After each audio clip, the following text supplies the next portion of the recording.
I mean, farm to school just makes so much sense. They're learning about the value of nutrition. Agriculture education specifically, which is essential to our whole country.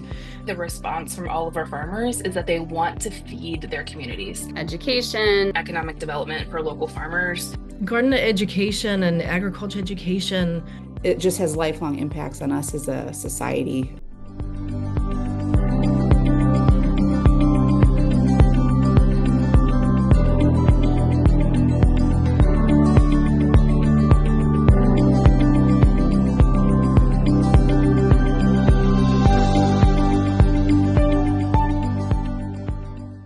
So the action plan was sort of taking us into this implementation phase where we could work with parents and teachers to establish school gardens at the elementary schools, taking some of the food that the children would produce onto the cafeteria line and into the classrooms to help these young elementary students really start to feel empowered to grow their own food and understand that they have more control over their health than they may have known.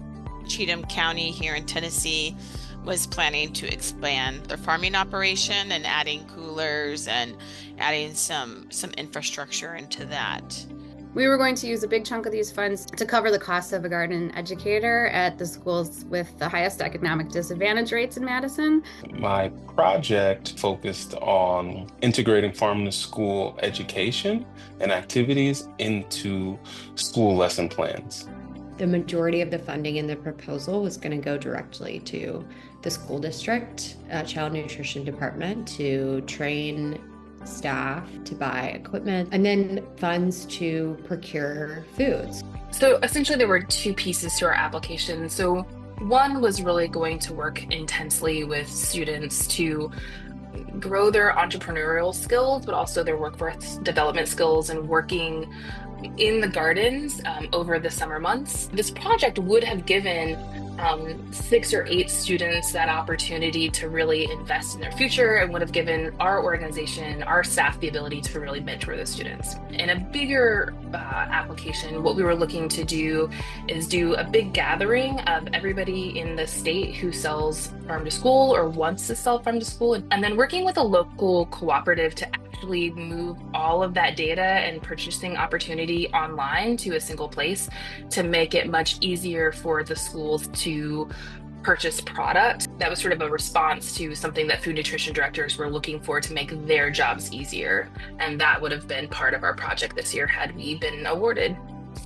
With the implementation grant, we had a special project to build a community garden that was an implementation garden so that we could reach the broader community, grow produce, do workshops, and continue to deepen those relationships.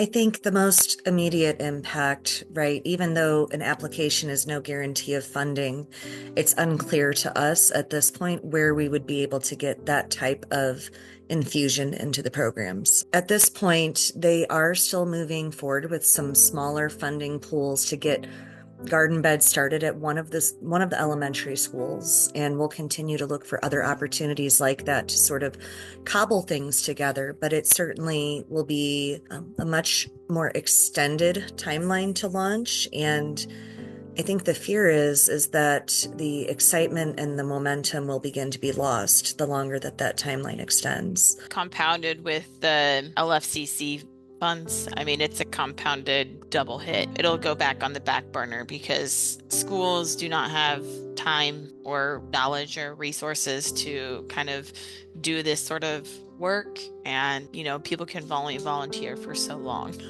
Some of the work will be a little harder without it all will be, but we just have to get creative and look for other sources of funding. We're going to postpone and possibly pivot.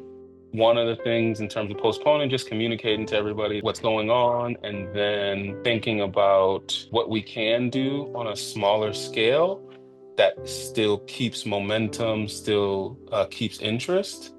At this time, no, nothing in the proposal is happening, but we have meetings scheduled to try and pick up where we left off to see what can be done. First of all, right out of the gate, we will not be working with farmers to develop a database of products and and ways to sell that, at least not right now. We just don't have the resources to pull that together without grant funding. We also likely won't be hiring youth interns this year to work in the garden spaces. So we're going to have to figure that out. It makes it harder for these sort of programs to be sustainable or hold a sustainable place in community when we're always sort of low resourced, trying to grab anybody and everybody who can help cover. We will try our very best, to continue seeking funding for these projects. There are certainly community grants and networks, but nothing that I have seen that really invest in the community in this way.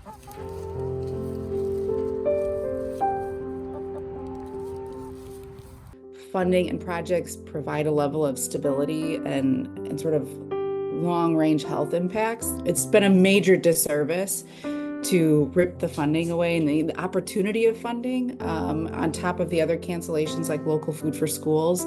This is impacting our most vulnerable children. And the impact that we thought it was going to have is we thought we were going to get significant buy-in from teachers. We definitely thought that it would have helped improve scholastic outcomes. If we had the opportunity to implement this grant, help the food service personnel and the faculty and staff see that there's ways to integrate these kind of things without it feeling like a burden, I think that would have helped them, and it would have established some community gardens in some different school districts who said through the farm to school census that they wanted to do it, but they didn't necessarily have the bandwidth or the know-how on how to do those kind of things. I think as far as impacts of the cancellation, there were a few other applicants from Mississippi, which we collaborated on applications with, and we're really looking forward to being able to talk about challenges and successes with each other and kind of have that collective impact. For the 10 years I have been in my job, the USDA under multiple administrations, as well as our West Virginia Department of Agriculture, have pushed farm to school, farm to food bank, farm to institutions as a way for farmers to really diversify their market, right? There are inherent risks in doing that, and it can be really scary for farmers to sort of scale up to these wholesale markets. But I think what we started to see over the last couple of years is some farmers having success, word of mouth spreads, we get more farmers that are interested in that scaling piece. And then when the rug gets pulled out from under them, it inherently creates a new space for farmers where they're not going to engage in this anymore. If the money to purchase these products wavers too much, they're not going to put investment into it. And that makes financial sense. When you are collaborating with principals, teachers, families, community partners, and to have to share that news, the impact is beyond even just our little nonprofit. It is truly the impact that they know immediately. They see their students and they spend time with the families every day. It's very, very, very hard and emotional. There is nothing more connective, I feel like, than connecting families and communities with growing food and preparing food together.